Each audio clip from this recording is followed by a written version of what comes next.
संजय गांधी होते तो आज 78 साल के होते। जिंदा होते तो भारतीय राजनीति भी निश्चित तौर पर कुछ अलग ही होती। इंदिरा गांधी ने जब 15 जून 1975 को आपातकाल लगाया तो माना जाता है कि इसके पीछे संजय गांधी का दबाव ज्यादा था। संजय का जन्मदिन है और वह दिसंबर की ठिठुरती हुई ठंड में दिल्ली के विलिंगडन हॉस्पिटल में पैदा हुए थे। विनोद मेहता की किताब कहती है कि संजय और राजीव के बीच रिश्ते बाद में ठंडे होने लगे थे। दोनों भाइयों और उनकी पत्नियों में बनती नहीं थी। इंदिरा गांधी के छोटे बेटे संजय गांधी पर एक ही किताब तरीके से लिखी हुई है। ये किताब कई पत्रिकाओं और समाचार पत्रों के संपादक रहे विनोद मेहता ने लिखी। इसका नाम है द संजय स्टोरी। इस किताब की भूमिका और आगे उन्होंने दोनों भाइयों और घर में दोनों भाइयों की पत्नियों के बीच बिगड़ते रिश्तों को हल्के से या कहें कि इशारा दिया है।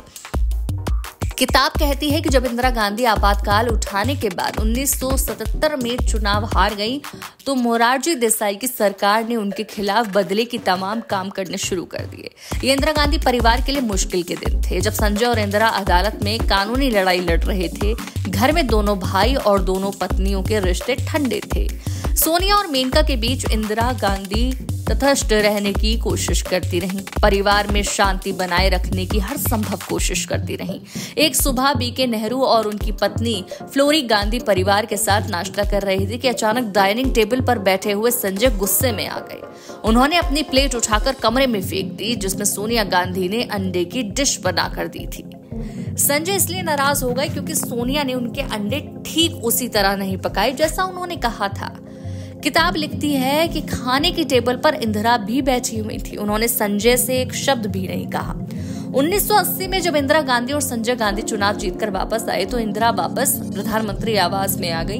पूरा परिवार एक साथ रह रहा था। 31 मार्च 1990 को मेनका ने एक बेटे को जन्म दिया।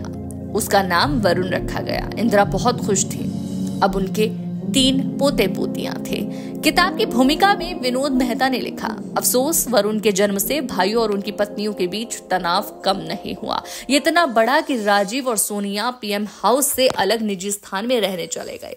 ऐसा लग रहा था कि जैसे भारत के सबसे राजनीतिक रूप से सक्रिय घर में होने वाली व्यस्त गतिविधियों से उन्हें पूरी तरह से अलग रखा गया हो।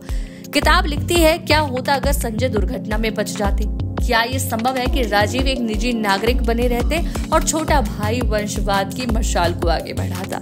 क्या होता अगर मेनका अपनी सास से इस बात पर इतनी कटुता से नहीं झगड़ती कि संजय के उत्तराधिकारी के रूप में कौन होगा? और क्या होता अगर मेनका को अपनी सास की सार्वजनिक अवज्ञा करने और पार्टी विरोधी गतिविधियों को बढ़ाने देने के आरोप में आधी रात को विलिंगडन क्रेसेंट से बाहर नहीं निकाला जाता?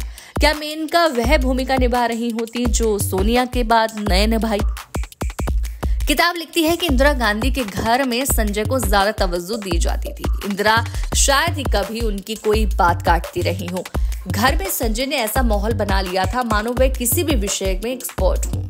उनके आसपास जुटे लोग उनकी हाँ में हाँ मिलाने वाले थे। दुर्लभ मौका होता है जबकि कोई उनके सामने अलग दृष्टिकोण पेश करने का साहस करता था। अगर ऐसा होता तो संजय कहते थे, आप इस बारे में फिर से सोचें। संजय की अचूकता पर सवाल उठाने वाले एकमात्र व्यक्ति राजीव ही थे। हालांकि वह ये काम तभी करते थे जबकि उन्हें उकसाया जाता हो।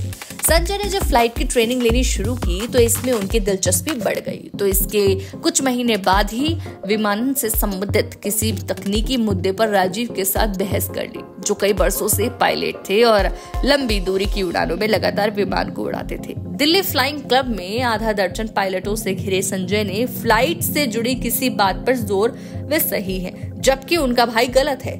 हताश होकर राजीव ने आखिरकार व्यंग्यात्मक लहजे में पूछा, संजय तुम कब से उड़ान भर रहे हो? इंदिरा हमेशा संजय का ख्याल रखती थी। कभी उन्होंने संजय को किसी बात के लिए गलत नहीं ठहराया। वह संजय का बहुत ख्याल भी रखती थी। इसी से जुड़ा एक किस्सा और भी है।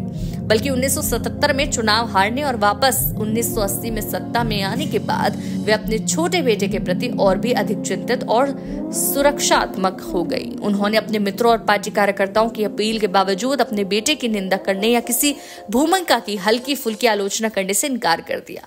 वे लगातार अपने बेटे और उसके कार्यक्रमों का बचाव करती रहीं।